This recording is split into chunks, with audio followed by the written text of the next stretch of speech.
Bag উপযুক্ত প্রমাণ দেখিয়ে আপনি আপনার ব্যাগ সংগ্রহ করতে পারেন। আমাদের আজকের এই সুন্দর অনুষ্ঠানে সুন্দর থেকে সুন্দর করতে তুলতে সমস্ত ভক্তবৃন্দের সহযোগিতা একান্তভাবে কাম্য।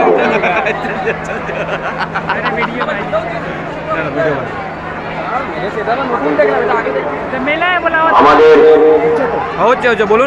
ভক্তবৃন্দের কাছে যারা ডালার লাইনে রয়েছে, যেসব স্বেচ্ছাসেবক 26 এপ্রিল 2025 মহাপুজো, আমাদের যারা স্বেচ্ছাসেবক আছেন ডালার লাইনে মহিলাদের, জাগ্রত বিশেষ করে মহিলাদের লাইনে দেখতে মায়ের দর্শন আপনারা একটু মনটা খুব ভালো দেখুন যাতে সুস্থভাবে মায়ের কৃপা লাভ করেছি। মহিলাদের ডালার লাইন আসুন দেখে যান মাকে, ভক্তবৃন্দরা সুস্থভাবে দিতে পারে তার ব্যবস্থা করে দেবেন। Thank you so much. এবং